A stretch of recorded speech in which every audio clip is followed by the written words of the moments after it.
So at this point in time, I am going to call the meeting to order for the Senate Education Committee.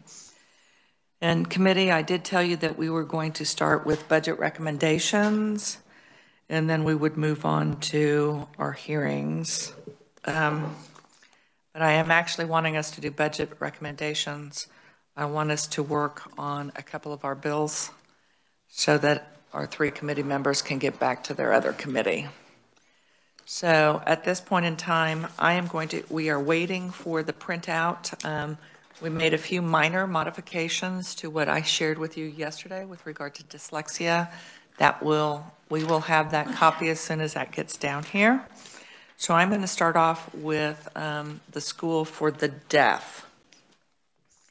And I'm going to ask if there are any recommendations for changes with regard to the Kansas School for the Deaf. Senator Straw.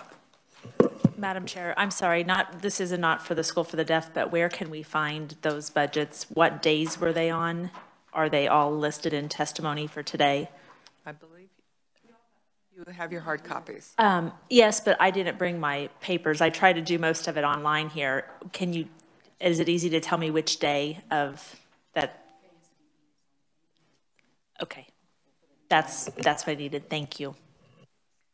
So for anyone following, we said it was on February 8th. Is that correct? Okay. Okay. So we'll give folks a moment to pull that up. And I do want to apprise the committee that I received an email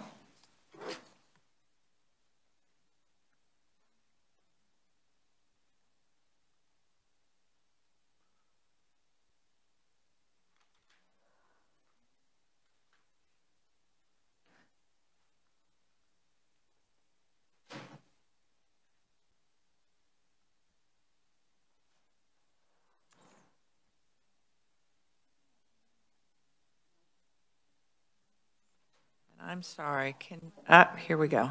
I'm sorry. Yesterday, an email was sent to me, trying to open it up. And it was to let me know, as well as Senator Billinger, who is overseeing Ways and Means, that right now, conversation is in the process with Melissa Rooker of the Children's Candidate and Trust Fund, and they are working to address the issue of making sure that we continue on a plan for implementing phase 3 for the LAP in collaboration with the Part C program from KDHE. So I know that was an ask, and there was a concern about the funding because the Kansas School for the Deaf has been paying for those phase 1 and phase 2 out of budget, and that additional budget wasn't approved for fiscal year 2022. And so that is the latest update that we do have. And part of that component means actually training people to go out and to do the evaluations. So at this point in time, and we certainly do appreciate that we are having two different groups that are willing to work together to make sure this happens for our kids, particularly our kids that are deaf and hard of hearing. So we unfortunately will not, for today's work, have the final plan, but they have already begun the meetings, and they do feel within the next 4 weeks or so that the working group will have the details. Senator Petty. Thank you, Madam Chair. And, as part of that, from birth to 3, it's the reimbursement through Part C for the tiny K reimbursement. And then after that, they would have IEPs. And so then funding would be coming through that stream. And as we make our recommendation, this would be the recommendation would be, my suggestion would be, the recommendation would be to look at this issue in the omnibus budget. That's what will go to the Ways and Means Committee, and that's where we look at any issues that aren't resolved or any issues that, as you have the letter that's come from the Children's Cabinet, that would be that would be a reasonable way to deal with this. Okay, so I think if we could please have a motion, and I think, Norma, you might be able to help us with this language, but I think what we need is a motion that when Ways and Means is working on the omnibus budget, that it does circle back to see where we are with regard to the plan as far as funding for the phase 3 for the language assessment program. Is that correct, Norma? Madam Chair, I'll be willing to make a motion and include that. Okay. I just want to make sure that, can we get feedback from Norma, please? Certainly. Madam Chair, can everyone hear me okay? We can. So yeah, the motion could simply read that Senate Ways and Means review at omnibus the implementation of phase 3 of the language assessment program. And if there are particular agencies you'd like to recommend that they see if they can request their appearance, whether it be the School for the Deaf or KDHE or the Department of Education, you could certainly include those as well. So review at omnibus, the implementation, and request reports from whichever agencies, if there are particular agencies you'd like to hear from as well. I think that we need to include the Children's Cabinet on that list. So Senator Petty, if you want to go ahead and make your motion. Certainly. I'll make a motion that we approve the budget recommendations for the governor's budget recommendations for 2021 and 22 and include a request to look at the funding for implementation of phase 3 of the deaf and hard of hearing assessments. And they refer to that as the Language Assessment Program, LAP?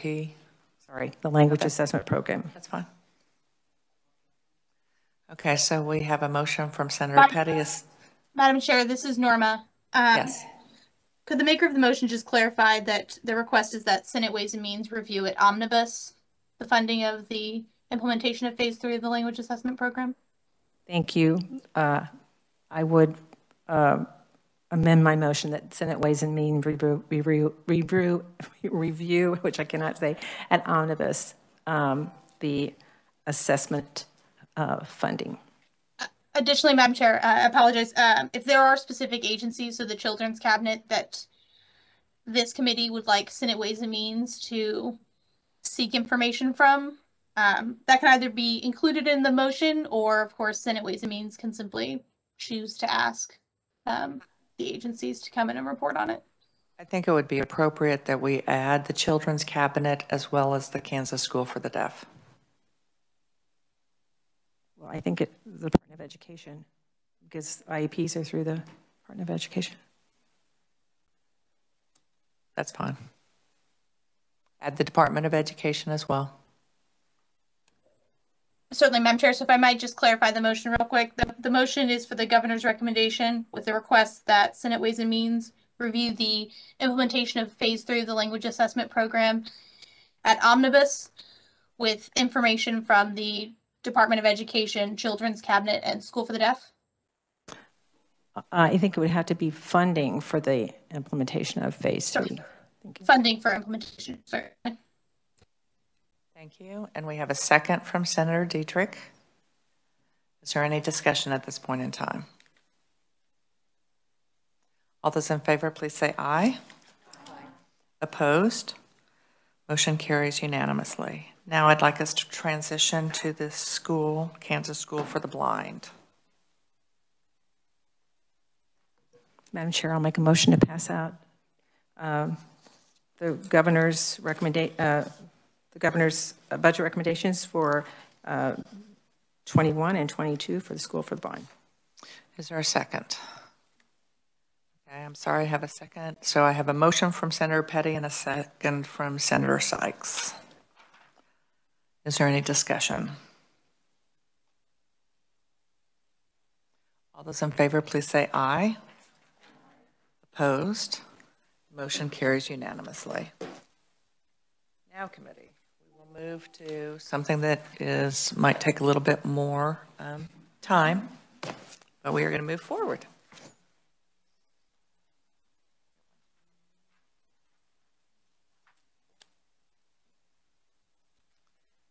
And we do have some extras from the audience, and our assistant will upload that when she is able to, so that the committee knows. Let's see if we can get this organized. So we have had discussion with regard to the issue of the lack of recommendation for the Dyslexia Coordinator position. And so this is what the recommendation entails. So we have a statement. It also, in boldface, the Senate Education Committee agrees with the Legislative Task Force on Dyslexia that all Kansas teachers must be trained in the science of reading. We strongly recommend the Kansas Department of Education and Ways and Means Committee work to leverage state and federal relief funds to conduct this training for Kansas teachers without delay. We do know that there has been discussion from House and Senate leadership with the Department of Education with regard to availability of funds. But to make this happen, we have these other recommendations which are above and beyond where we are for fiscal year 21 and the governor's recommendation for fiscal year 22. So what I have done is I've included the components, and right behind the components, I've put the fiscal year that they would actually go into place.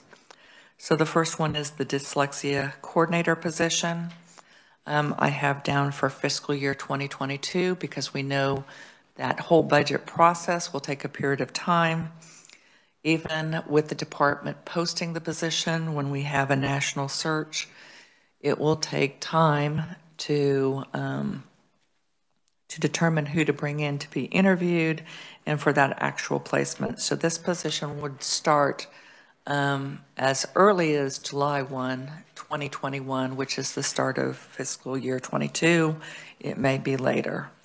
The next component we have is the Center for Reading Project Manager or Manager's Grant. So it could be a full-time or several part-time positions. And this is to continue that process so that even while we're waiting for the coordinator position to be filled, that they would start working on that accumulation and recommendations for lists that could be accessed by school districts, by our universities and colleges. They can start also coming up with that train the trainer so that school district administration can begin making plans for in-service and professional development curriculum opportunities. The next one is a stipend for an interim dyslexia coordinator. And that is in the case that perhaps that coordinator couldn't start July 1, or they might just be a consultant depending on when the start date is on the coordinator.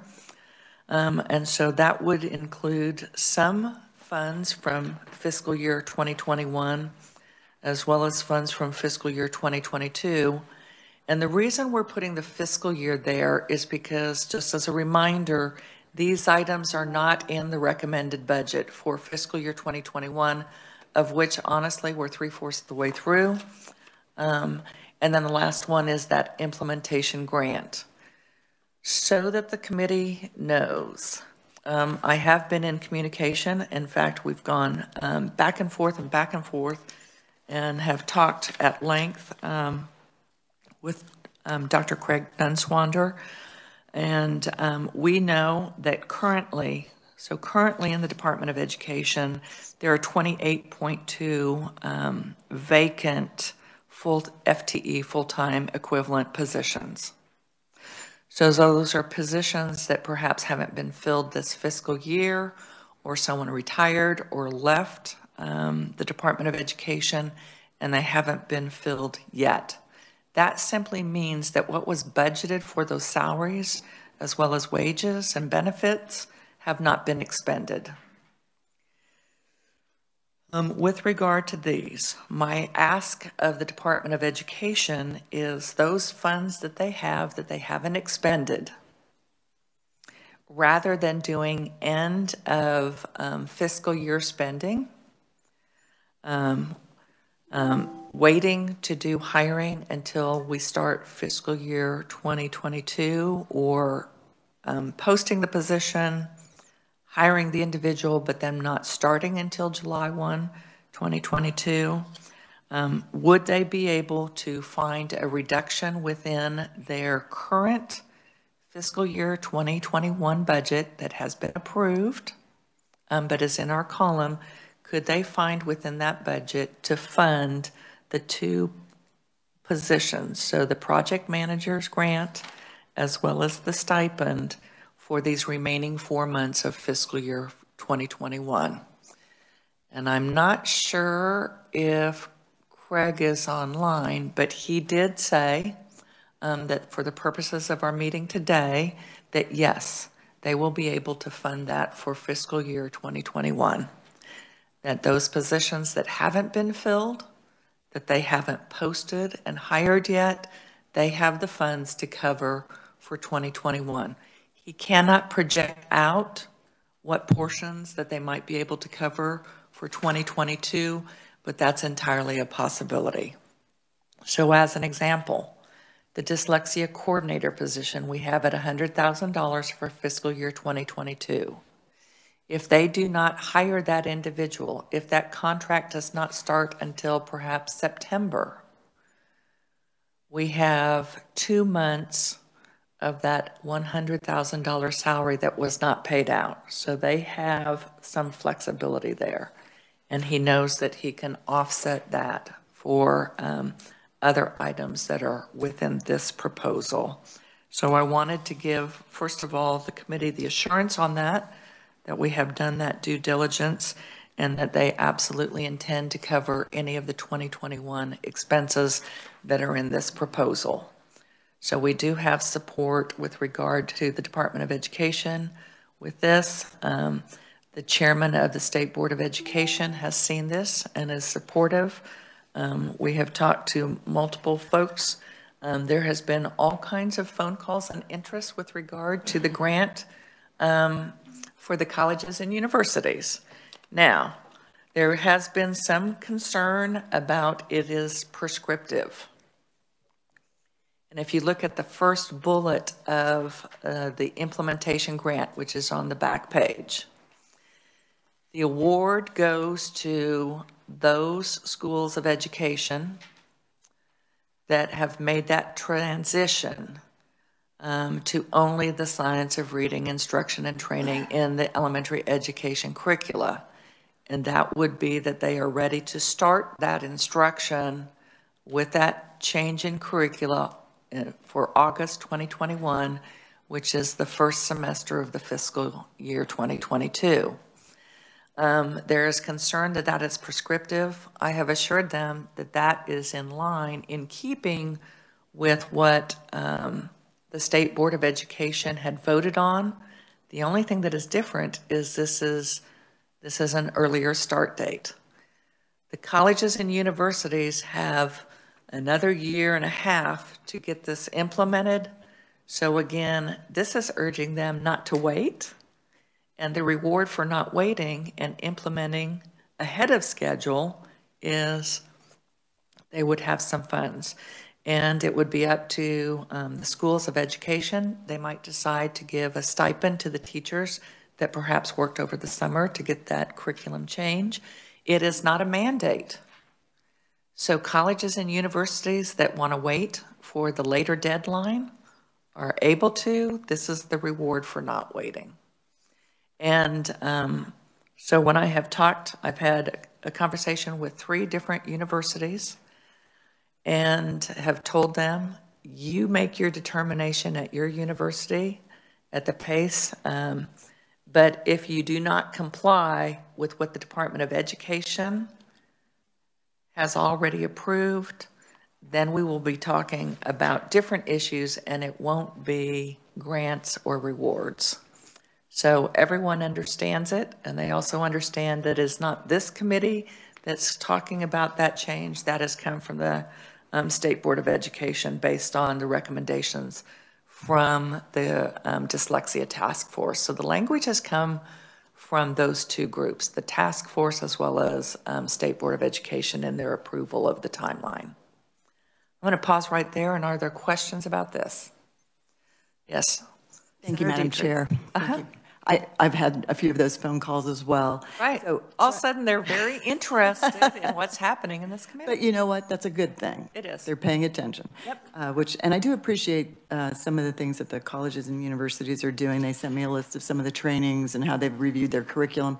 So I've got just a quick question on that wording. Could a university that's using evidence-based instruction based on the science of reading, like that letters instruction, and they're training their teachers and using that as a pre-service piece of their curriculum, would that qualify them for that? Or when you say only the science of reading, I'm just wondering what you have in mind. Well, and this is what I have told the different universities, one university president and two other representatives. The ward's going to be divided and determined by the Dyslexia Coordinator or the Interim Coordinator. What we are looking for, and here's what we know to be true, not all of the reading courses are taught in one semester. But what we do know with regard to the science of reading is that there are multiple components to it. So for it, in my mind, for it to be eligible, they need to have determined that they will be providing all of those elements or components to it. Now, does that mean all of those are taught in one semester and it happens to be the fall semester? No. But I think for those of us that have been in education, we know that you could come up with a syllabus for a course in an hour and a half. But we're talking about the rubber hitting the road. It's not a syllabus, it's what's been put in practice. So what support materials do they already have? What textbooks or course materials are they requiring for the courses, and how have they mapped that out in their curriculum for those elementary education majors? So they would have to demonstrate more than just, yep, we're doing it. So, and that's why we're not awarding it. The Department of Education, the funding is coming through them, but it is going to be that working relationship that we are working to start and establish with that coordinator. So they will have that oversight in awarding that. Senator, I'm sorry, did you have another follow-up? I just want to say thank you. I just really appreciate the focus on this dyslexia coordinator and the grants and the training. And I mean, we've been talking about this for years. So thank you. That's really all. Thank you very much. Senator Gossage, I know you had a question. So I'm sorry that I had to come in late. I was across the hall at the other meeting. But thank you for this. My question is, we have funding for now, but what about going forward? Here's what we do know. So we have funding for now. So that implementation of those two components for fiscal year 2021, we have a commitment from the Department of Education. We are putting in this recommendation, and this is going up to Ways and Means, so our job doesn't stop here. We're going to need to talk to those committee members to make sure they understand and have that buy-in, as well as other legislators. And then we're going to have to make sure that when we are conference committee with the House, that this is there. So this is just the first big step. Now, then what has to happen is we are going to need to make sure, and the Department of Education is going to have to, next year, when they come with the budget ask for fiscal year 2023, this position of coordinator will be in there. The coordinator will determine if there are other things, whether the 2 grants and the stipend need to stay in there, or if they're removed. And the Department of Education is going to have to figure out what are their priorities. I did challenge, I had a tussle, a little bit of conversation with Dr. Nunswander with the fact that they had filled a new coordinator position for STEM coordinator. And I said, I'm a little surprised because if I was to pick something first, it would have been this, not the STEM coordinator, because we already have those core courses. But that was the choice that was made by the Department of Ed and was approved by the State Board of Education. So again, it's going to be the different groups that are going to have to work together, and the Department of Education is going to have to, 1, make this work, and 2, sell it. But one thing that I know to be true, the heavy lift is to get something into the budget, and oftentimes once it's there, then it's other things that get cut, or they just remain in there. But I do feel, and just so that we understand where we are as a state, if we get this truly working and really get this dyslexia education jump-started, we will be only the 3rd state in the nation that has decided to wrestle with this from pre-K to university level. We will only be the 3rd state.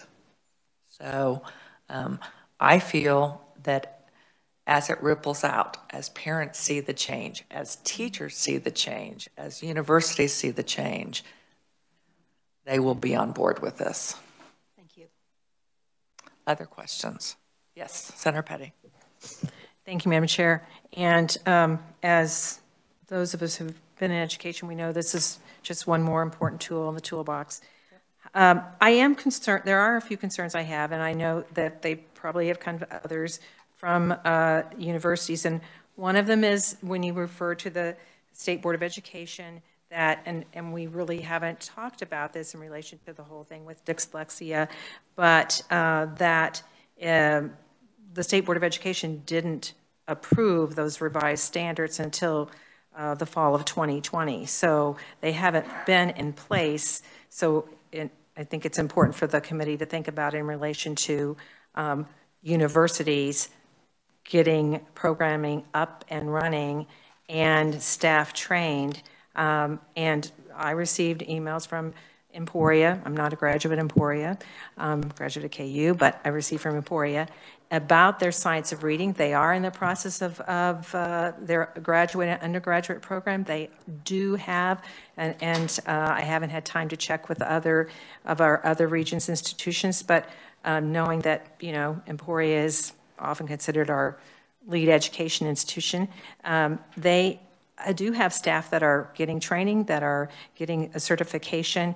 And as you know, and I'm sure others on this committee know, it doesn't happen overnight, and it doesn't just happen because somebody says they want to take a summer's course. It's more long term. So that's what I am somewhat concerned with on the implementation grants of the fall 22, August 21 semester, that's overly aggressive when we have those that are actually in the implementation phases and are developing the staff to do the reading standards instruction at the university. So when we have academia that are doing it, not just, I know sometimes we think that things move a little slower, and people often think that happens here as well.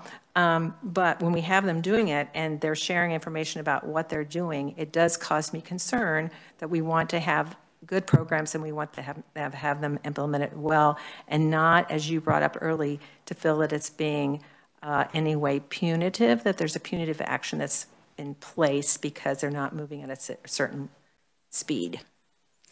So nothing punitive is being done, and I am going to just share with the committee, though the State Board of Education made the approval in 2020, We had a joint hearing of both education committees where this need of change in universities, that was presented in 2019. And what we heard at that time was the universities did not have any interest in making a change. They have been well aware of the recommendation from the Dyslexia Task Force since 2019. Formal recommendations came out in 2019. So here we are at the tail end. We're halfway through the second semester of a college year, and I'm going to just remind the committee that in March, when the governor shut down our schools, it wasn't just K through 12. And in every university, and every community college, and every technical college, they had to turn their delivery around on a dime. They had to convert from face-to-face to online only, and they did that within 2 weeks. And what did that mean? It meant folks, our professors in our state universities, colleges, community colleges, and technical colleges, they spent 40, 60, 80 hours for 2 to 3 weeks to make it deliverable virtually for our students. Funds came in to reimburse students that were unable or did not want to participate on online. It can be done. And it's not punitive. This is simply for those that are almost there. Here's a carrot, and that is an opportunity to partake in some grant money to spend the time this summer.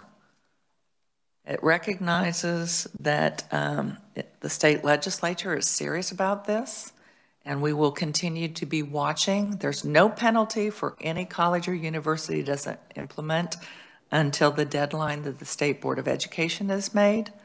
This is simply, if you don't want to wait until the deadline and you get it initiated, here's your just reward. And I do feel that there are those that are inspired by a carrot, and there are those that are inspired by a stick. And so until we put a carrot out there, we'll just see what happens. I think some can do it. In fact, in talking to Emporia State today, they're almost there. And I do believe when Emporia State, as an example, I also heard from Fort Hays, they think they're close. So this might be just what spurns them. And should they get that achieved, wonderful, and we will recognize them and acknowledge that work. And then they will be able to help other colleges and universities implement. And they will be able to share that knowledge. And so I don't see it as negative that some will get done sooner than others, because it is very dependent on who they have as far as professors, what they have as far as availability of time, and what leadership comes from the deans. And so I don't think we have to, there's no spank for not getting it done by next fall. We will be looking for those that don't have it implemented by the deadline the State Board of Education comes up with. Senator Straub, you had a question. Thank you, Madam Chair. So this approximately adding all of these grants and positions together, the cost is approximately $250,000 in total for the entire program or each individual school district? This is not a school district. It's Just through the Department of Education. So it will be across the street that will oversee it. So funds will potentially go out to some universities with that grant on the back. The Dyslexia Coordinator position will be housed across the street, but they will be going out and visiting and working with school districts as well as universities. So they're going to have a multi-focus in working to get this implemented. The Center for Reading will help in that process. You know, we talked about yesterday about a list. And so Right now in our state, they have that expertise, and they're going to cull together that information that will be made available for school districts to use and for universities and colleges to use. So this is just what will get us through the rest of this fiscal year and next fiscal year. Okay, wonderful. I don't have a problem with that, but I have one other question. Uh-huh. So I have no problem at all. I can't believe we haven't been doing this before. But in my calculations of looking at the overall Department of Education budget, that the increase from, let me look at my notes, the increase from actual expenditures in 2020 to the agency's request in 2022 is $260 million. And the difference between the governor's recommendation in 2022 to the actual in 2020 is $214 million. It's also come to my attention that we have approximate decrease in public school enrollments of over 18,000 students. 18,000 students times the approximate base aid is around $86 million, not thousands, not billions, but in that budget, there's additional funding of, let's just say $250 million, when in all actuality, just the base aid decrease in enrollments, we should be lowering this budget by over 80 million. Can somebody help me with these numbers? I will help you in this context. So when we are looking at the budget for the Department of Education, there's the budget to operate the department that's housed here in the capital city. And then we have the funding for the school districts. So the funding for the school districts has been negotiated out, and we have locked into that formula.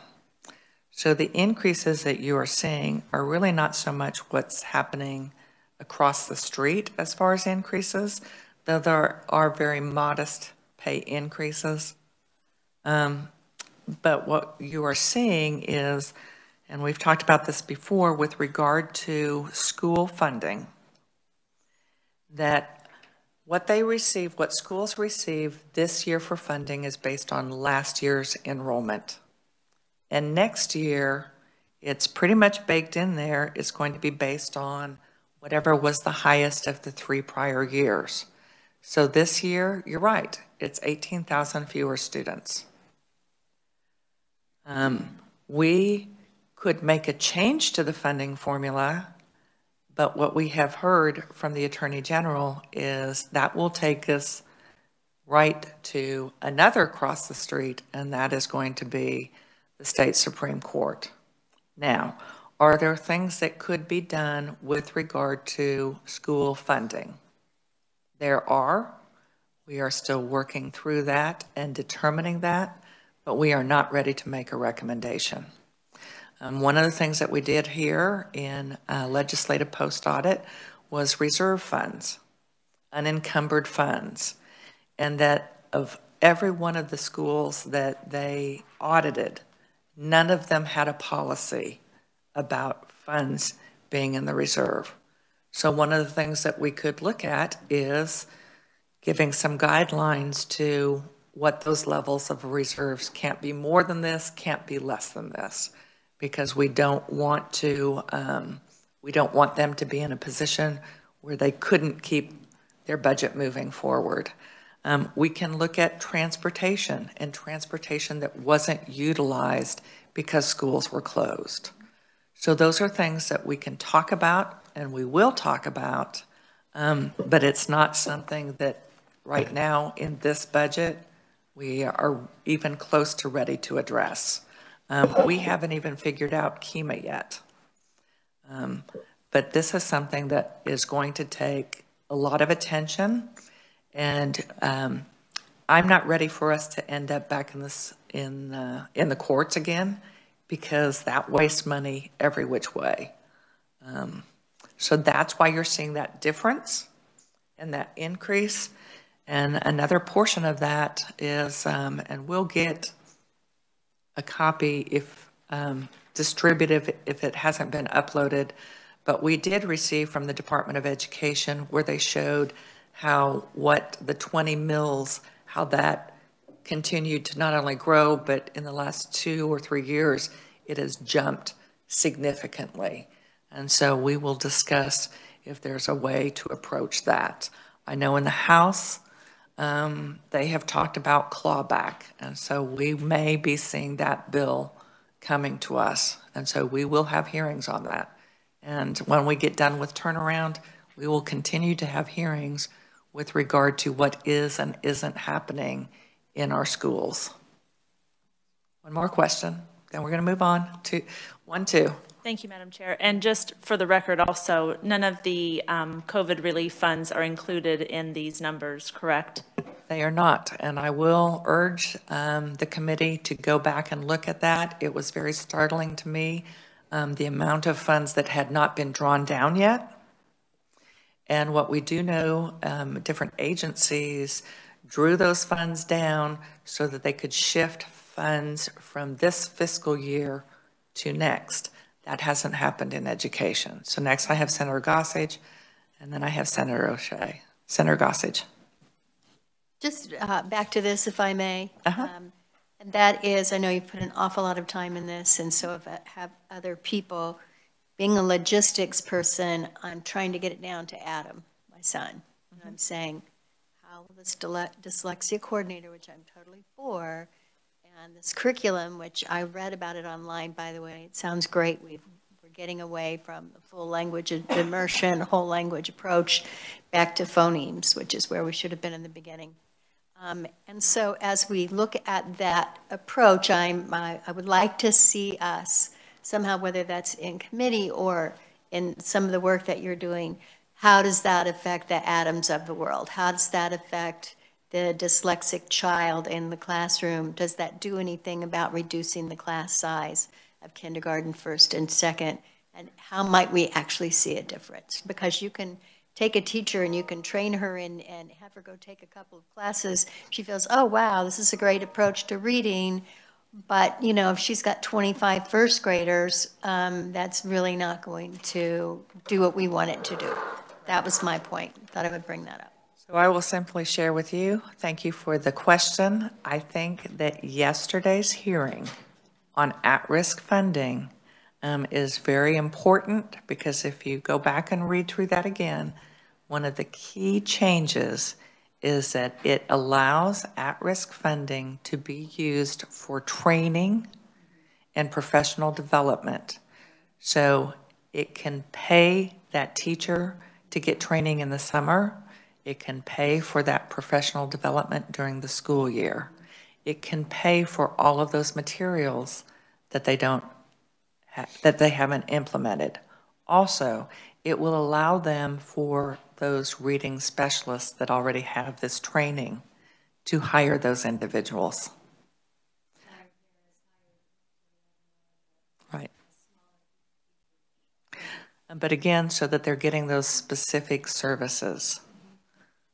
So, Senator O'Shea.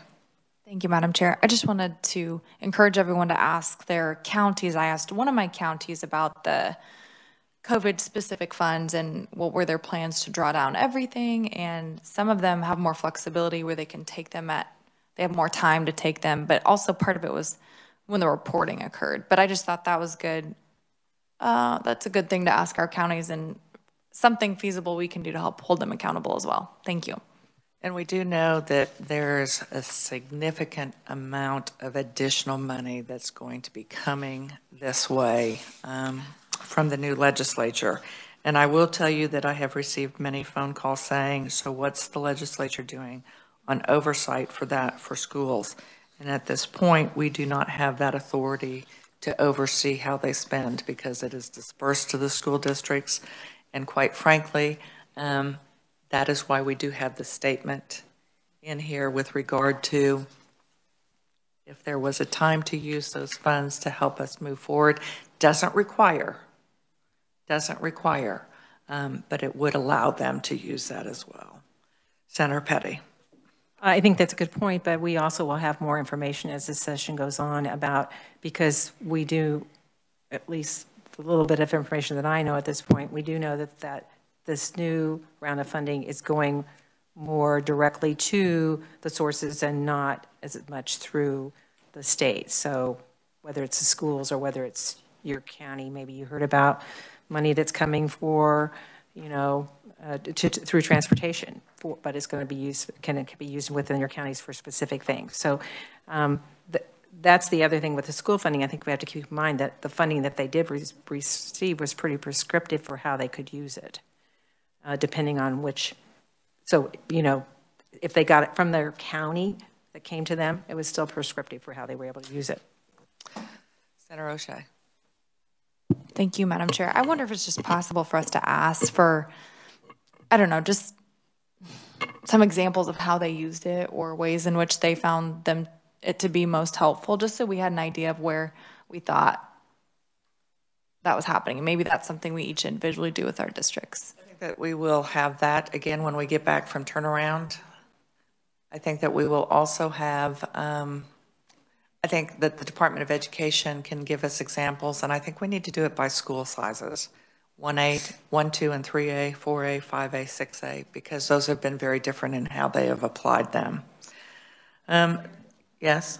Or did I just somehow get this? This is from Topeka. This is from Topeka School District, how they use some of their funding. I'm sorry, sometimes I get stuff and I don't, you know, I print it off and it's like, so I couldn't remember if I got this to the committee, but it's in my folder. Senator Sykes.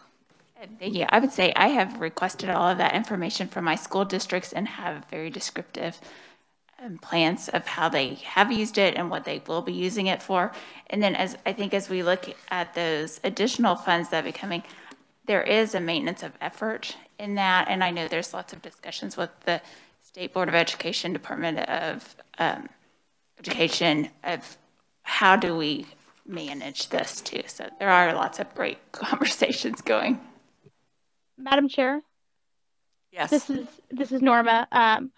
I have also published on the Legislative Research website my most recent coronavirus spreadsheet, which includes the allocation of the ESSER 2 funds, what have been drawn down so far of the ESSER 1 funds, and then the county CRF by school district, including what was spent on remote learning, what was spent on in-person learning, what was spent on PPE and disinfecting supplies, and what was spent on payroll. And that's all by county and then school district. Wonderful. Thank you. Committee, I'm just going to, you know, that was so helpful. I got that. I printed it out. It is so tiny. I'm going to have to make it larger, but it was very nice. All right, I'm going to ask us to circle back around because we need to do several things. We need to get this wrapped up. We need to wrap up Promise Act, get that up and out so that some folks can leave. We have 2 hearings that we need to get through. Senator Sykes, you may make a motion. I would make a motion that we pass out the Department of Education, the governor's budget recommendations with the addition of the dyslexia, the coordinator position, the grants, as Senator Baumgartner has provided us with information. And could you please add the component that the Department of Education will be covering the fiscal year 2021 yes. From other available sources? Yes, a part if necessary, yes.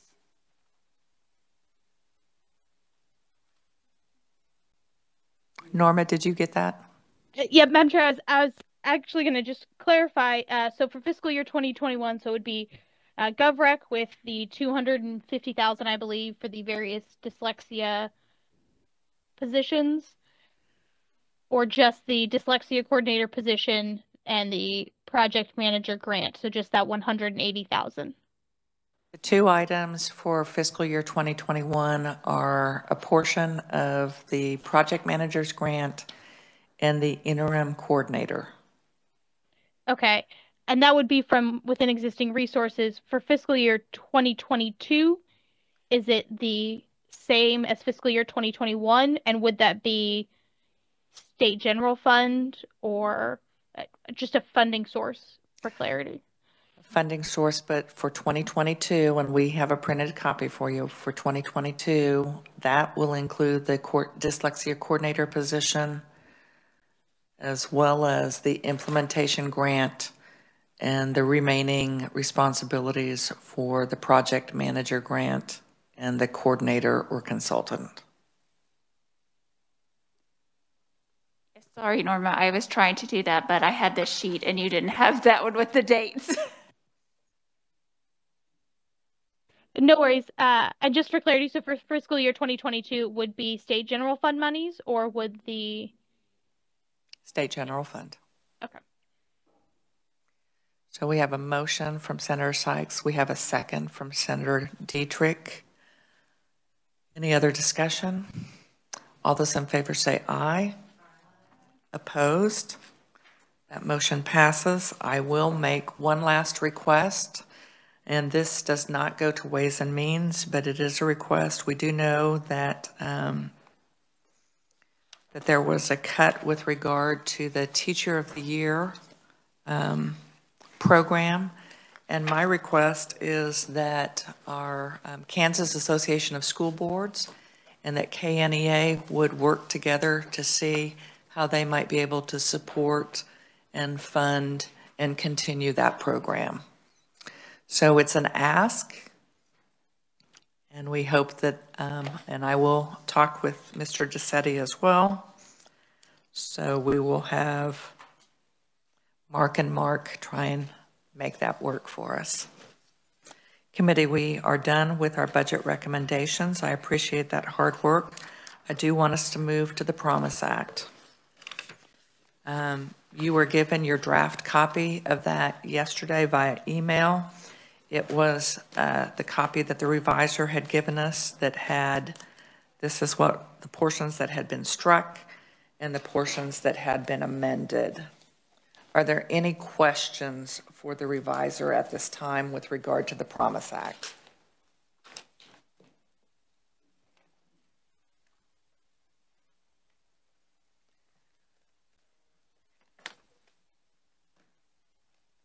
And again, that is Senate Bill 43.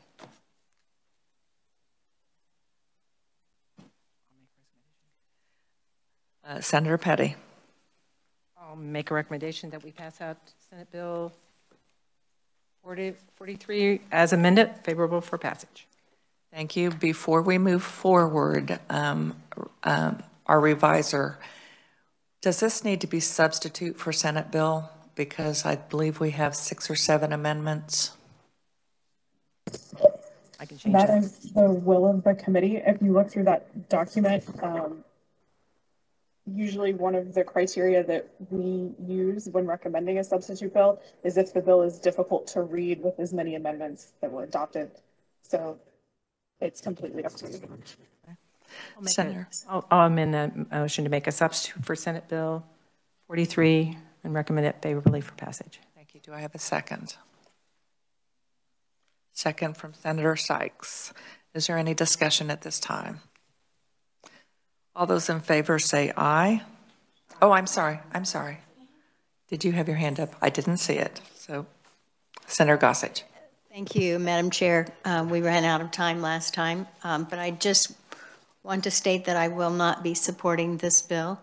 And my reasons being that, especially after talking with the community college representatives yesterday, though I am a student from community college, and I'm disappointed that they felt that they needed to pick 4 different areas to say we want the taxpayers to pay for scholarships for students whose parents make a little more than maybe FAFSA would help them to qualify for, and for these particular areas to provide that the taxpayers would provide scholarships. And I don't feel that that's the responsibility of the taxpayers, and I would love to see the colleges go to the high schools and these industries promote these areas, and without the taxpayers having to pay for scholarships for those particular selected areas. So therefore, I'd be voting no. Senator Petty?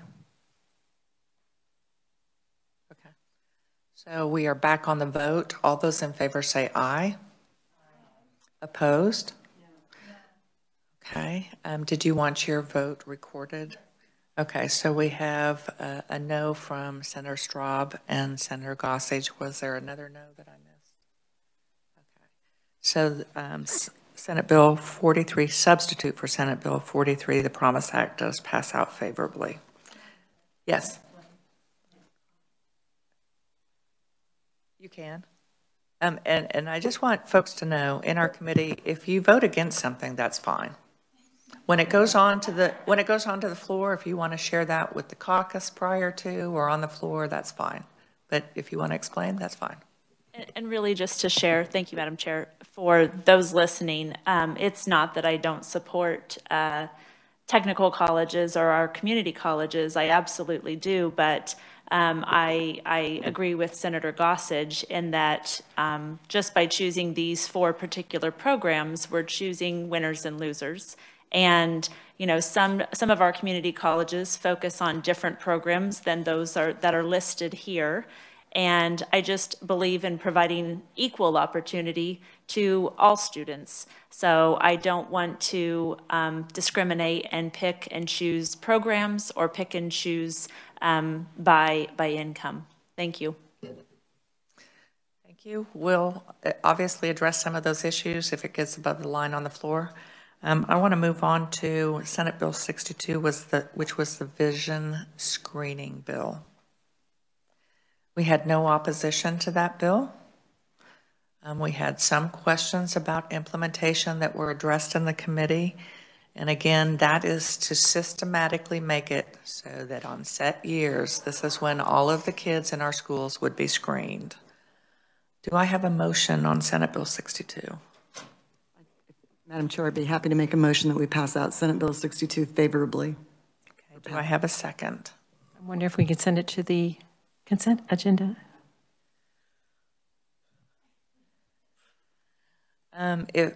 My only concern to the consent is it's not been on the floor before.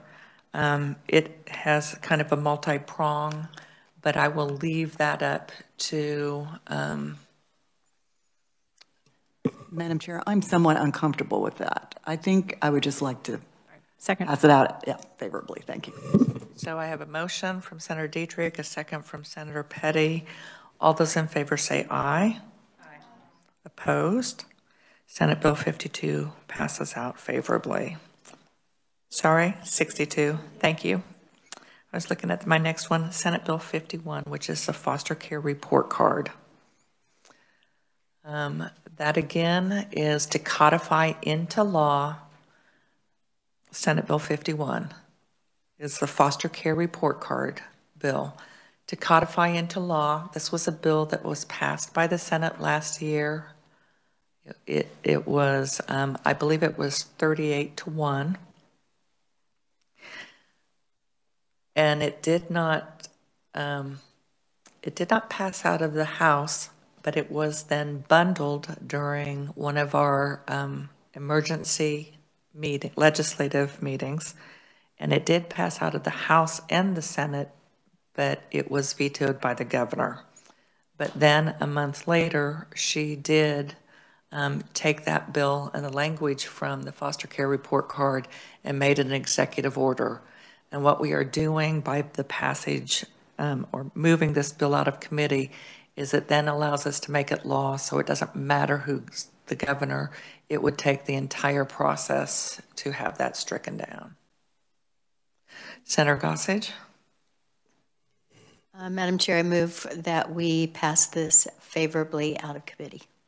Thank you. Second from Senator Straub. All those in favor say aye. There we go. Senate Bill 51 passes out favorably. Committee, I do have, I have an amendment to ACT, but I think I don't want to keep my committee members. I told you that we would run and it would be a hard 30 minutes after. So next Wednesday, we will be working Senate Bill 185, which is the deaf and hard of hearing. We will have interpreters available for that. So we will work Senate Bill 185 Wednesday. That will be first up. And I'll try and find either at some point next week, we will work Senate Bill 63. I'll go ahead and make sure that you guys get a copy of what the amendment is. It's to clean up that language. So rather than notifying, they will simply publish that information on school district websites and State Board of Education websites as to when those different tests are available so that any student can participate. Committee, we are going to now move on to an earlier portion of our agenda, which is a hearing on Senate Bill 144. And I know from my three Senate members that are in your other committee, as you have to pass out leave, that's fine. We're going to go ahead and move forward with this. And just so you know, Senate Bill 144 is a bill that has been law. It's sunset. It was a proviso for this year. So we're working at bringing this bill back. So Senate Bill 144, if our revisor could please step us through. Thank you, Madam Chair. As we heard yesterday, currently the high density at-risk student waiting sunset was July 1, 2020.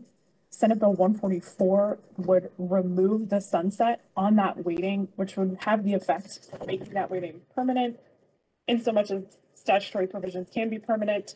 And you can see that change. It's on page 2 of the bill in line 29, just that strike through, and the bill would take effect on July 1, 2021. And I'll be happy to answer any questions. Committee, what questions do you have about this? No questions. Thank you for that explanation. At this time, we will call on Terrell Davis, Executive Director of Public Affairs, Wichita Public Schools. Terrell, thank you for listening through all of our discussion before. Well, thank you for allowing me to be here, Chair Baumgartner, and members of the committee. Can you guys hear me? We can. Okay. Well, thank you for the opportunity to provide comments in support of Senate Bill 144. Wichita Public Schools educates over 47,000 students annually. Over 37,000 of those students, or 74% of our student population, meet one or more criteria to be defined as at risk. 90% of our comprehensive schools have 50% or more of their student populations identified with at-risk factors. This extreme level of need requires many levels of support and innovation. Our goal is for our students to be equipped for college, career, and/or life.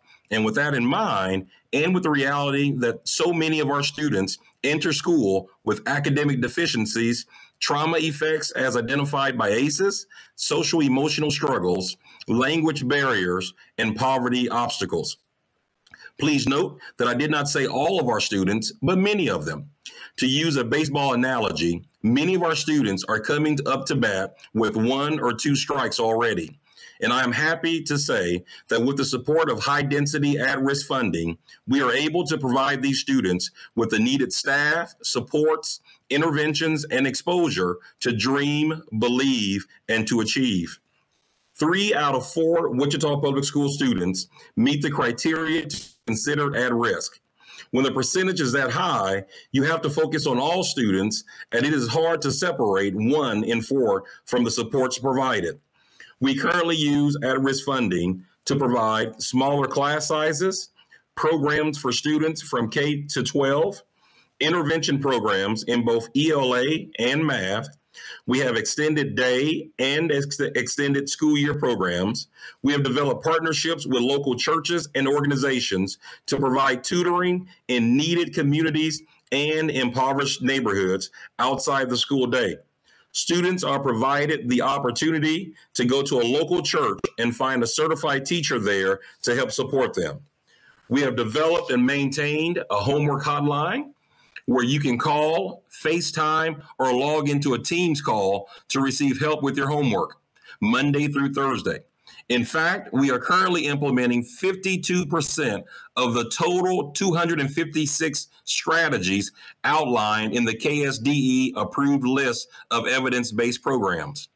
Earlier, I mentioned the obstacles that many of our students in Wichita face.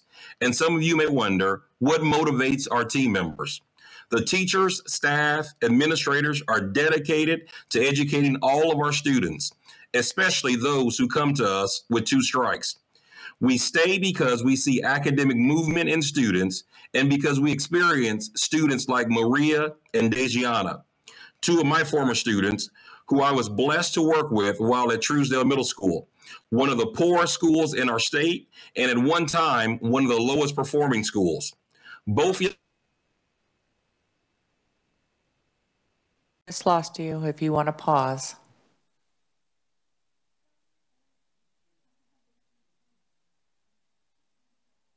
I know what it is. Is it because we're past 2:30? Okay.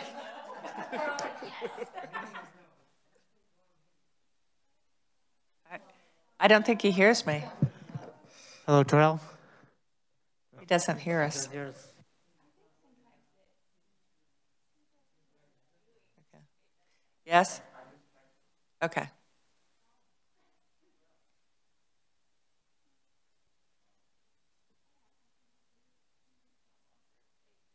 Right.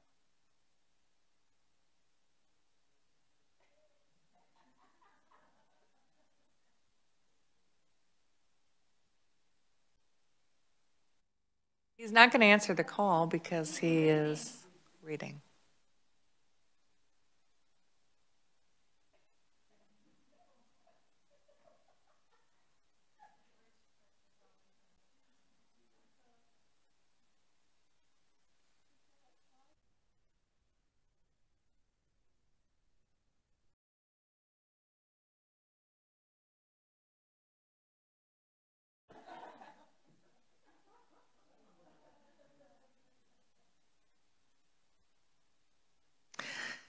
Committee, we do have his written testimony. He is reading from it. There we are. Can you hear us at all? We lost you. We can't hear you at all.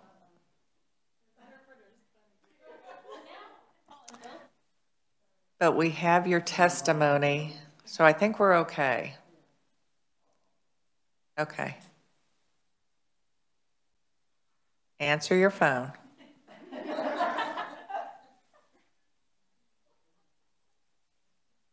So committee, we are going to move on.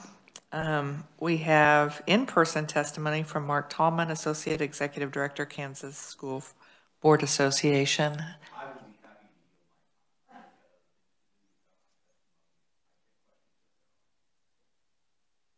Okay.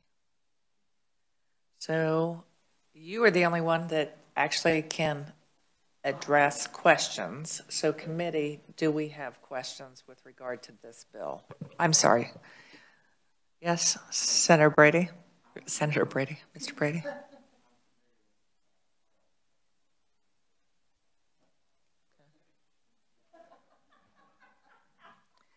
So committee, for those of you that are new to this process and this particular issue with regard to that high density at risk student waiting, do you have questions for either Mr. Brady or for Mr. Tallman?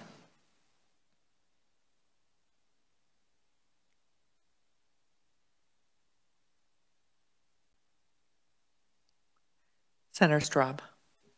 Thank you, Madam Chair. This is probably for Mr. Tallman. So these numbers that are used to calculate the at-risk funding, are those based off of enrollments from potentially 2 years ago? Or are they more accurate to just the previous year?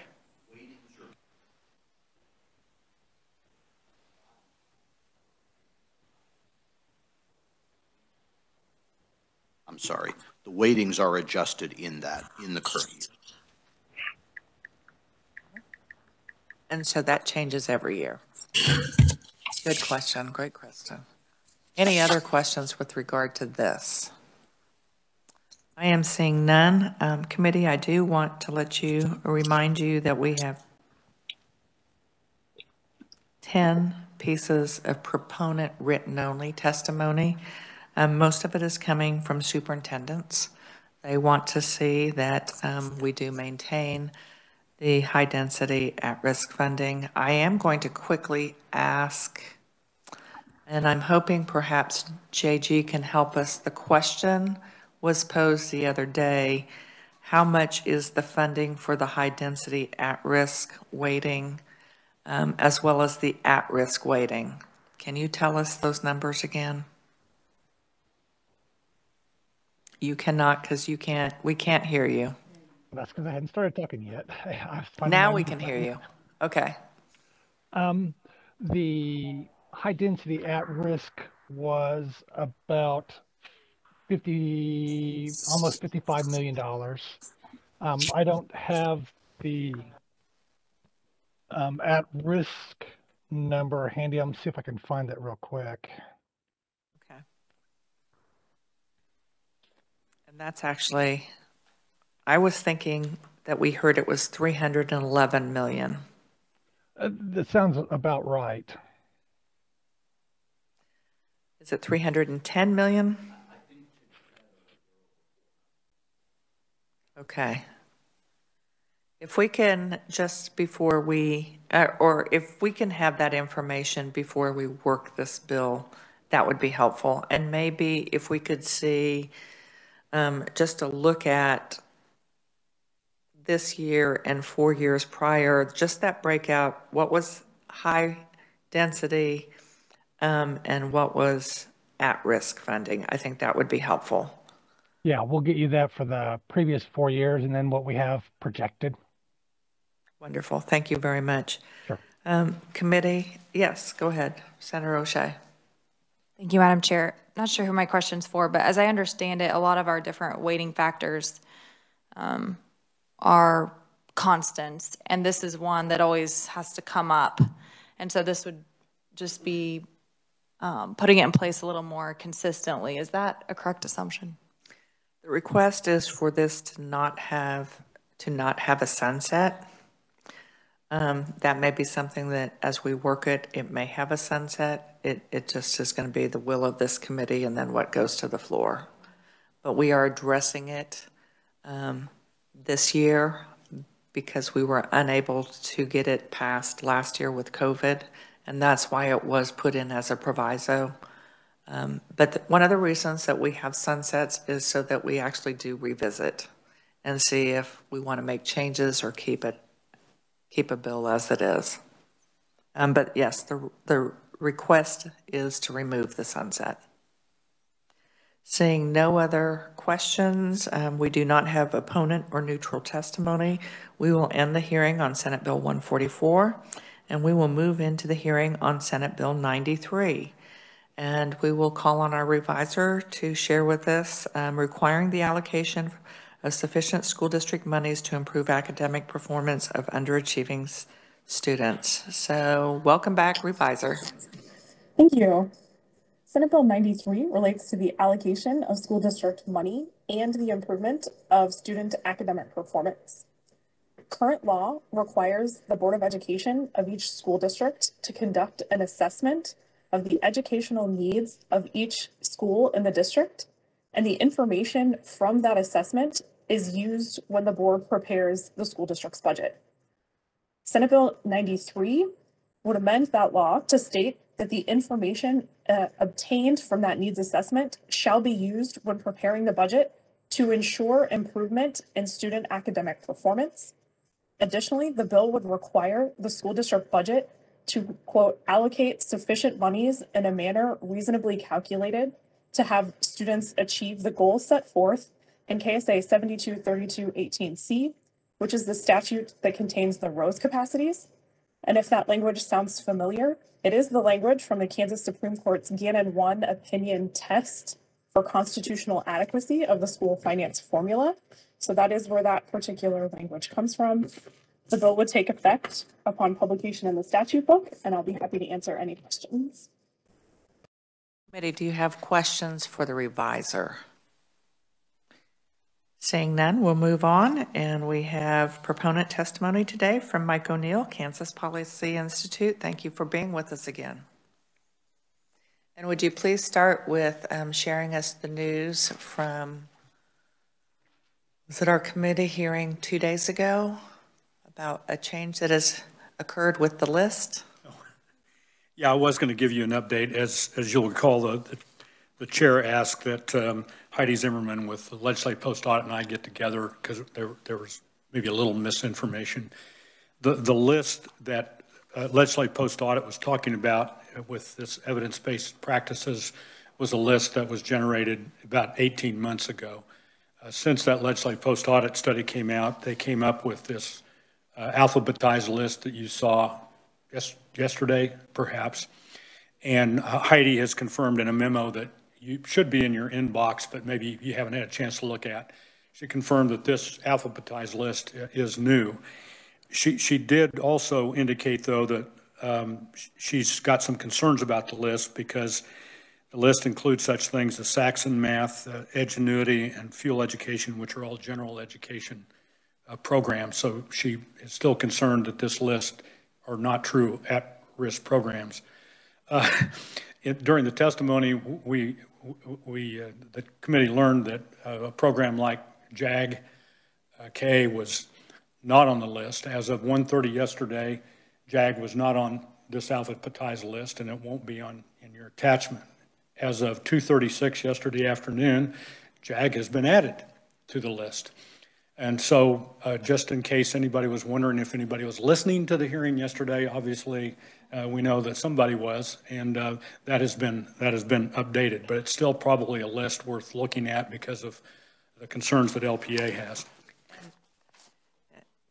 Mr. O'Neill, the reason I did ask you to comment on that, because what is important for us is to realize the list is important. And we have school districts that have not used at-risk funding for JAG-K programs, that now that it's on the list, that would be something that they could look at as far as wanting to implement. And JAG-K is particularly effective in our high schools. We have more programs in our high schools than our middle schools, but we do have some in our middle schools. So it's important what is and isn't on the list. So thank you for that. So let's move on to Senate Bill 93. Yes, thank you, Madam Chairman. This one will also be familiar to individuals who served in this body last year. This bill came up before this committee and was passed out favorably. Again, it was one of the victims of the early adjournment relating to COVID. In fact, the title of the bill is almost as long as the actual amendments that you see in the bill. Something that is, I think, not well known, even among local school board members, is current law in 72-1163 says that each year the Board of Education of a school district shall conduct an assessment of the educational needs of each attendance center in the district. Information obtained from such needs assessment shall be used by the board when preparing the budget of the school district. That is current law and has been on the books for a number of years, and it's what all local school boards should be doing anyway. We have added to that the language to ensure improvement in student academic performance, and the budget of the school district shall allocate sufficient monies in a manner reasonably calculated such that all students may achieve the goals set forth in KSA 723218. Those are the Rose standards. The Rose standards, in my attachments, you'll see the fiscal note. There's no fiscal note, but they do a good job of actually listing out those Rose standards. And as the reviser told you, this is straight out of the Gannon versus State case. So in Gannon, the court found that the constitutional requirement that the legislature shall make suitable provision for the educational interests of the state includes a requirement of adequacy. The word adequacy is not in the Constitution, but the Supreme Court has interpreted that constitutional provision to have a requirement of adequacy. It's a two-pronged test, and the two-pronged test is that the structure and implementation of school finance in the case must be reasonably calculated such that all students may achieve the goals set forth in the Rose standards. So that is current law. The disconnect, however, is as we know as legislators or former legislator, that you are largely involved with the structure of school finance. You come up with a school finance formula. However, when it comes to implementation, you are not in charge of the implementation or the allocation of funds. You leave that up to the local school districts. The Supreme Court, interestingly enough, has said that the legislature has the power to allocate. We're not here to advocate anything of the sort. I think that's still a function of local control, and it should be something that the local school boards do. That is current law, and that's what the statute calls for. Except the second prong of the Gannon test is something only the local boards can satisfy. The allocation of funds should be reasonably calculated such that all those kids get to the goals that we expect. And so additional guidance for that is contained in the Kansas Department of Education's own handbook, accounting handbook for school districts. And that handbook, and I've given you the pages of the handbook there in your handouts. Instruction is code 1000, and there's a definition of what that is. But on page 71 of that handbook is the following, quote, although all other functions are important, this function, meaning instruction, acts as the most important part of the education program, the very foundation on which everything else is built. If this function fails to perform at the needed level, the whole education program is doomed to failure, regardless of how well the other functions perform. Instruction not only includes the regular face-to-face classroom teaching, but also such things as lab sessions, independent work, and educational field trips. That has been in their handbook for a number of years. The handbook was updated as recently as March, and none of that has changed. So what is this needs assessment? Again, if you look at the website, KSDE website, you will find a buildings needs assessment form. It is admittedly somewhat dated. It hasn't been updated in quite a while because it still refers to No Child Left Behind and the requirements of state law. But nevertheless, it is instructive because it contains, as a building needs assessment, 7 sections: student needs, staff needs, curriculum needs, faculty needs, parental needs, high school needs, and other. And they indicate that below are questions which should be addressed when planning the needs at the building level. Personnel such as teachers, principals, counselors, and support staff should be involved in determining the needs of the building and district. So this is what this is the document that the department suggests is used. It's not a requirement, except the statute does require such a building-based needs assessment. So this ought to be going on at the building level every year before the budget is approved. And we've advocated for a number of years that budget should be built from the classroom up, not the administration building down. And too many times we see that these budgets are kind of placeholders. We start with what we budgeted last year and kind of fill in the blanks and add things from year to year. And I think the time in the current statute requires that the first building block of the budget needs to be building the needs at the building level and work up. So this is nothing more than perhaps not even codifying what is current law, but making sure that current law also conforms with the expectations of the Supreme Court. And I know you've been here a long time. It was like old times listening to budget discussions. I'd be happy to stand for questions.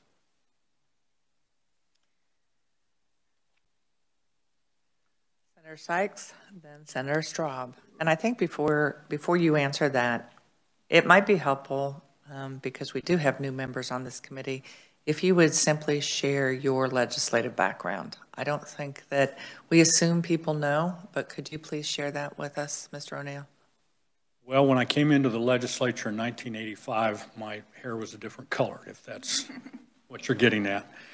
Yeah, I served in the House for 28 years. I was at one time the chairman of education, although primarily my time was spent chairing the Judiciary Committee, and it was while I was on the Judiciary Committee that I spent a lot of time on school finance litigation issues and legislative responses. And then I served my last 4 years as House Speaker. So education has been a passion of mine. I taught 8 years at the community college level before I came to the legislature, and so I do have a passion for education. And I guess by default and by institutional knowledge, I still have a tendency to come and testify on education matters, and probably will continue to do that for the foreseeable future, God willing. Thank you very much. Senator Sykes. Thank you, Madam Chair. Thank you for being here. I see good intentions in this, but also just, where the rubber meets the road. A lot of this, it kind of reminds me of No Child Left Behind and mandating that 100% of students meet adequate yearly progress. I will say I have a very exceptional child. His math score, I think right now is 107 in school. So he gets a 100 on his final. That technically can move his brain down. How do you measure progress in situations like that? I mean, there's not room for improvement in there. So I guess, how do you determine this? Also, looking at students who were not in the school the year before and they're moving, how do you make sure you're looking at progress when it's really hard to do apples to apples, if that makes sense? That's a difficult question to answer because that's what the court's expectations are. They were the ones that came up with the Rose standards and said that this is what, and we've codified those because the court asked us to do that. Our funding has been based upon this two-prong test, and fundamentally, we have kids that are meeting those goals. In the real target area, and I don't know whether it was Gannon 4 or 5, we've had so many of them, but they actually identified the target population of students that we were really talking about. So the Gannon analysis went from a discussion of all funds to a more focused approach to the kids that are lagging behind and need the extra help. And that's why you see legislation like targeting at-risk funds, having an at-risk weighting, and trying to get those targeted so that the kids that are not meeting those goals can meet those goals. And that's why we want to spend enough time making sure that that money for at-risk doesn't get diluted and it gets focused on programs that are going to lift the kids up that are frankly being left behind. No Child Left Behind is not the law of the land now. It's ESSA, I think, but No Child Left Behind was a great descriptor of the challenge that the schools are facing. And so one of the attachments is actually the only thing that we can compare apples to apples with other states are the NAEP scores, and we realize that those are not necessarily what we're all using, but all students in all states take those assessment tests. So that's the best way that we have thus far of comparing our students with other states. I just use that as an illustration that I don't think any of us are accepting of where a lot of our students are at this point in time, and we need to keep working on getting services to those at-risk students in particular. Don't know if I answered your question, but a lot of this is driven by that school finance litigation and the legislature's response to that. If I may. Senator Straub.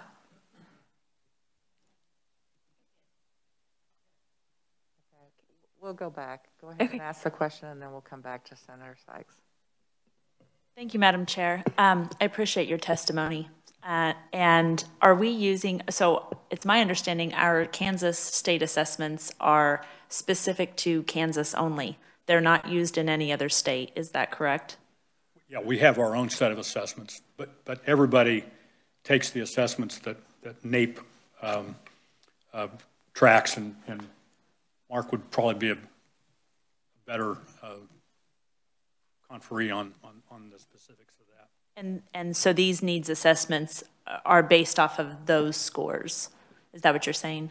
No, it's not necessarily based on scores. It's based on the law that says that you need to do a needs assessment, and I would just invite you to look at the questions, because it's a broad range of things, including parental involvement, and are your teachers highly qualified, how many kids that are at risk, and it's just without regard to whether you even have assessments, it's what the state expects the budget process to involve, if that makes sense. So it's not necessarily That linked. does. Okay, thank you.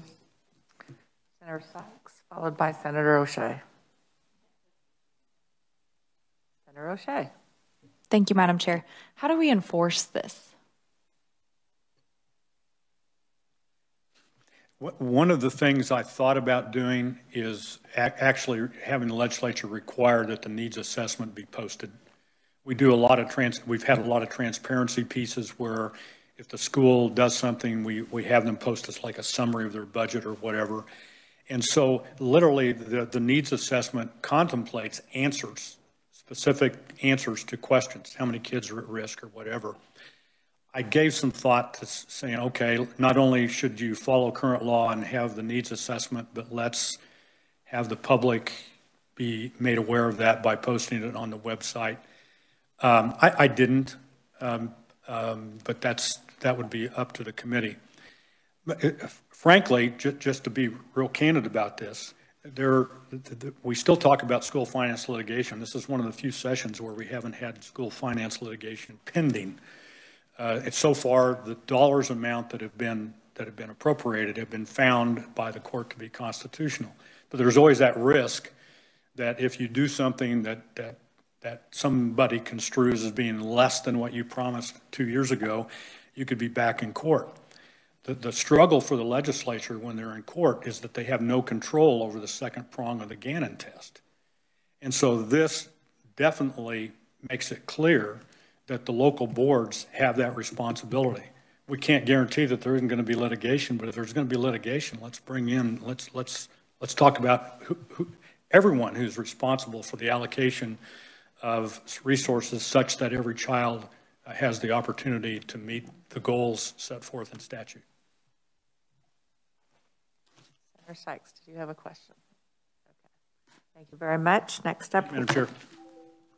We have Mark Tallman again, Associate Executive Director of Kansas School Board Association, with opponent testimony. Thank you, Madam Chair, and I know you are really pressed for time, so I'm kind of struggling here, but you're having a good conversation.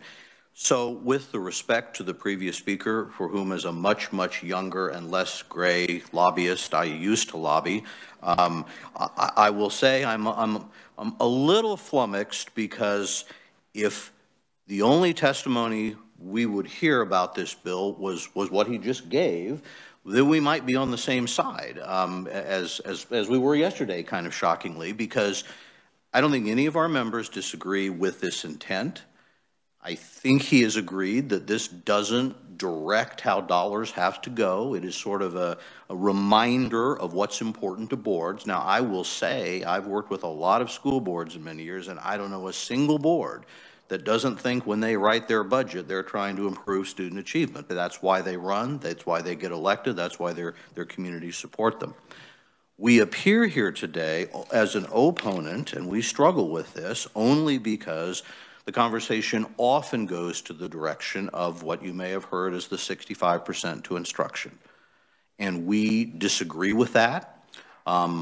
We don't think it is good policy to suggest there is a single number, particularly when I'm not sure it is well understood what goes into that. And I fully admit this bill doesn't change that, but so often when we've had these conversations before, that's the issue that has come up. So in my testimony, what I mostly do is try to talk about some things I think you need to know about that. Number one, what is included in instruction and what isn't, where we are as a state. I put in one of each of your individual districts to show what your allocation is, with the argument that we believe it is functionally impossible to get to 65%. Moreover, we find no correlation on our state assessments between the percent you spend on instruction and how well you do on those tests. We find no real correlation on NAEP tests between the percent on instruction and how well schools perform. Although I would note, Kansas is one of the higher ranking states on what goes into instruction, and Kansas is a high ranking state on the number of teachers we hire per our population compared to others. So I guess in a sense, in terms of this bill itself, I don't think there is real disagreement. I think our only difference maybe is our belief that honestly, it doesn't matter what label or what category you put the money in. What matters is how effective you're doing that. You can, I've said the easiest way to, I used to say, the easiest way to raise what you spend on instruction is to give every teacher a raise to do exactly the same thing they've been doing. It may be great in the long run, it's probably not going to change the results. I've now said the best way to reduce instruction would be to go fully remote, so you don't have to pay for buildings and utilities and all of those things. I think we all agree that is not a good way to raise achievement. So that's why I guess we appear as an opponent, is not to really the content of the bill as it is, but where the direction at least sometimes goes. And so I'll quit there and see if you have questions, Madam Chair, if it's okay with you. Senator Straub.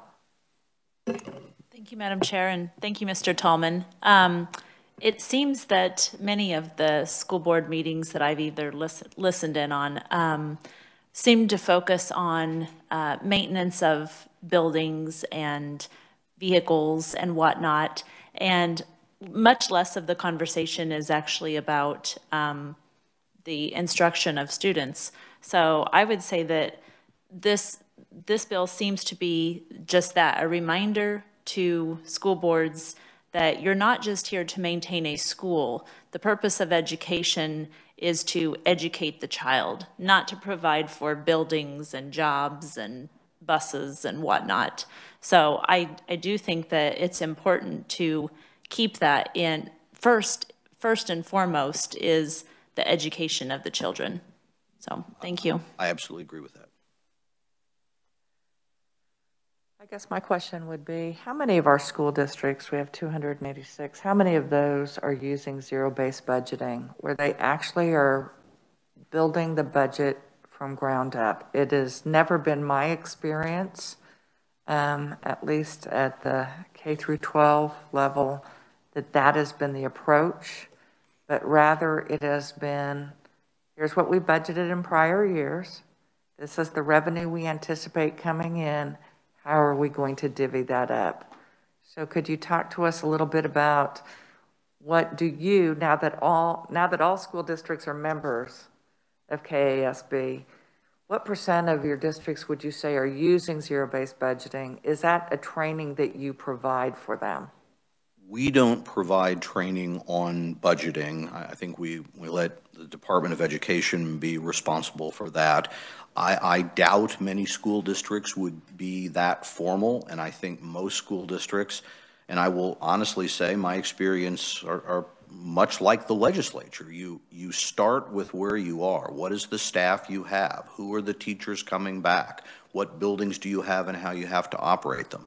In any school district, I think however you start the budget, you start with what you have to do, and then you have discussions of, if we have new resources, where should they go? If we have fewer resources, what do we need to cut? If we see areas that need more focus, let's go find that. So I doubt many have that formal process, but I do, and I guess that would be the distinction. I don't know how many. We're trying to help draw people's attention to this law and this needs assessment.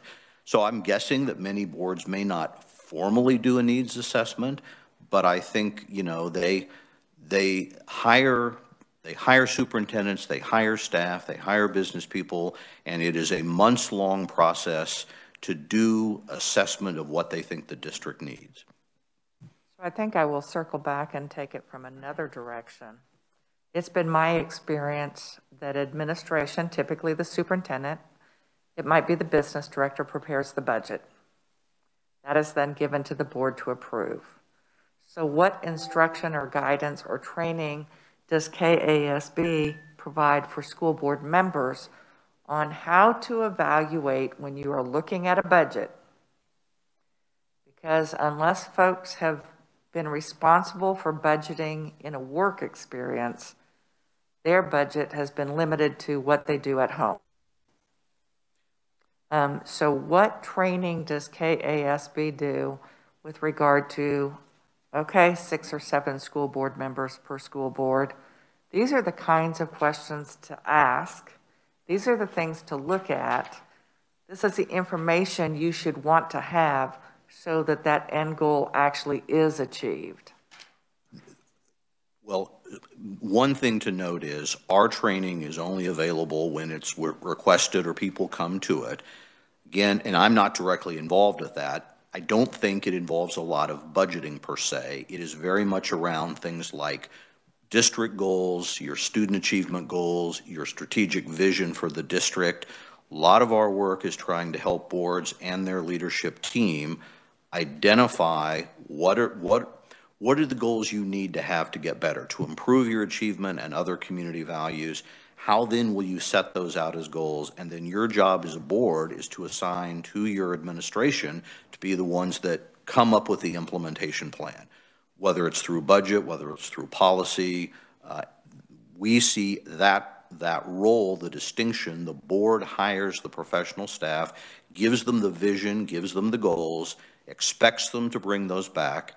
And then we always say, then you need to also regularly evaluate that personnel on the progress that they're helping you make as a district.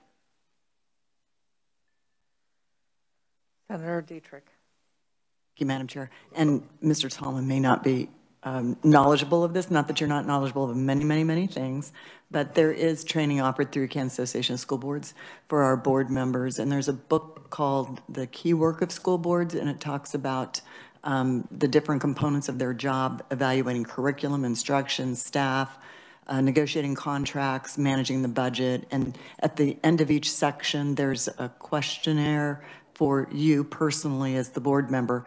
Do you need more information? Has this covered everything that you need to be able to do your job? And then during the year, there are other things that you can go to. Not every board takes advantage of that. And I think that's part of the issue. You know, sometimes you have very well, I won't say well-trained boards, but you have boards who understand the work that they're required to do. They're very professional about it. They ask good questions. They pay attention, go to workshops. You know, they're the honest broker at the board table, but that's not true of every district. And I agree, you know, that there are things that we must do better. Absolutely. Thank you. I guess I was just curious if changes had been made. I'm familiar with the book, but I was curious if changes had been made as far as training and things to look at, particularly since so much emphasis. What I have seen is a real disconnect. So we have school districts that spent funds to litigate the state all the way to the Supreme Court for more funding. We had a Supreme Court that said not doing enough for the lower 25%. So as we work, in fact, you know, the bill that we had today, high density at risk, it's high density at risk on top of at-risk funding. But I have not seen a pivot or a transition since litigation on the way in which school boards and administration that recommend budgets, but the way in which they're looking at budgets other than how much more money are we getting? These are the things that we need. But not really focusing primarily on that issue of the 25% that the court said needed to be a focus, not only in funding, but in actual achievement. And so that would be one area that I think if holistically everybody's going to be working together, that would be something that would need to change as far as how to help school board members. And unfortunately, our representative from USA isn't here.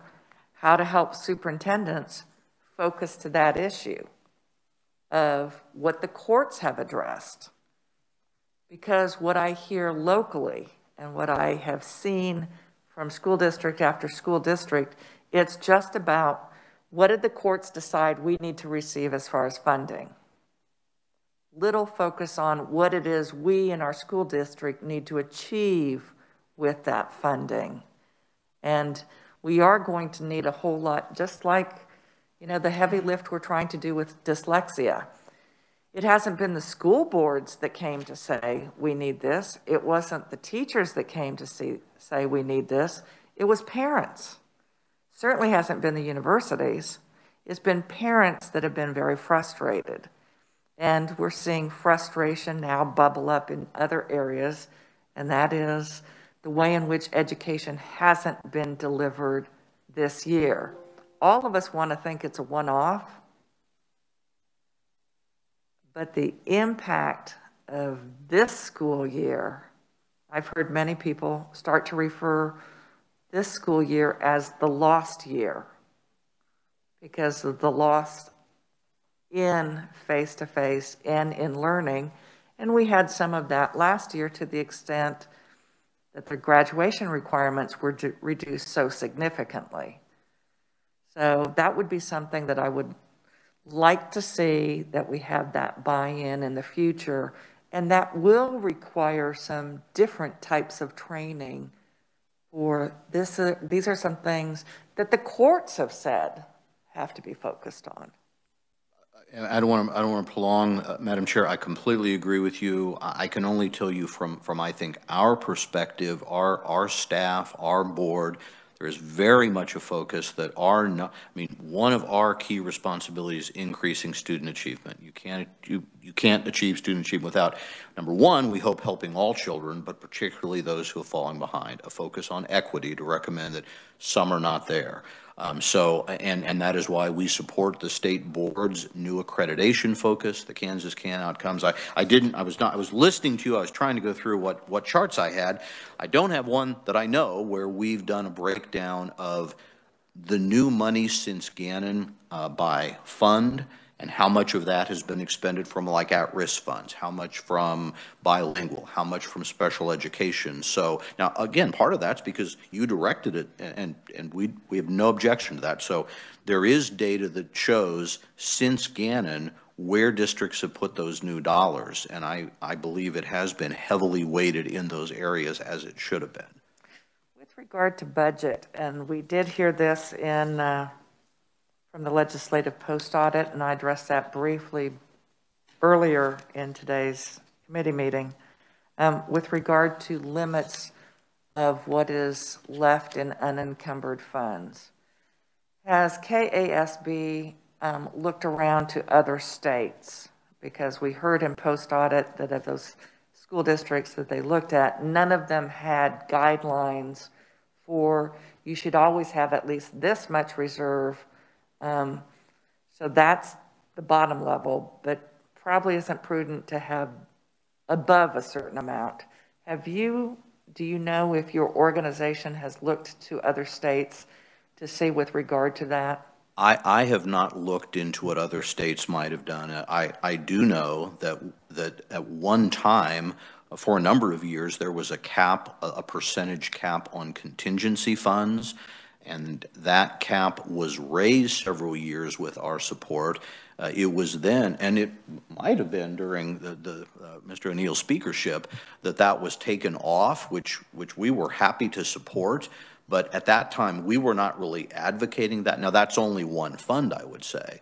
But I think if you look at the history, districts tended to increase their percentage, and I guess I disagree just slightly with the approach that post-audit took in looking at dollar amounts instead of percent of budget, but I think that percent did go up around the time of the last Great Recession, And it has come down a little, not as much as it was, because I think both that the change in the contingency limits and such were part of the reason that happened. Madam Chair, we do not necessarily, we don't have a position that says there should be no limits on funds. We just think if so, it needs to be reasonable, there needs to be flexibility, possibility for exceptions if needed, but don't penalize districts for not following a law or a policy or guideline that hasn't been there. If we want to set some things going forward, we'll be happy to have that conversation, but as you saw in the report, local boards have widely different views, but you know, some of those are, I mean, I will tell you, some local board members, believe it or not, are really conservative people who really think you should have money in the bank. That's just how they feel. And so if the state wants to come in and say, we're going to put some limits, then they'll have to respond to that. But a lot of board members have come up through 10 years of a lot of turbulence, and they see it as prudent to have high reserves. And others have what some people might say are pretty low reserves. I think that's something that, from a legislative standpoint, might be more helpful if school districts began to look at that issue and using the legislative post-audit as a springboard for there aren't set policies. That school districts are going from superintendents to superintendent or whatever is the makeup of the board at that time, and it tends to be a very ad hoc, but that notion of having goals and guidelines helps with regard to that, and it helps with asking the question, okay, why haven't these funds been spent? Or are we making sure that we do have those reserves? And so, either to the, and I didn't mean to interrupt, but if you ever have time, and I doubt you will, or individually, we'd be happy to show what we've looked at in terms of flexible funds compared to flexible, and we would argue for the last 10 years, the percentage has actually been pretty level. And there's a lot of variation around that, but overall, the percent of flexible funds compared to operating budgets has stayed right around that kind of 2 months, 15% guidelines, but would certainly acknowledge there's wide variation on either side. Thank you. I'm not seeing any other questions, so thank you so much for your testimony. I am going to close the hearing today on Senate Bill 93 and committee. We are adjourned.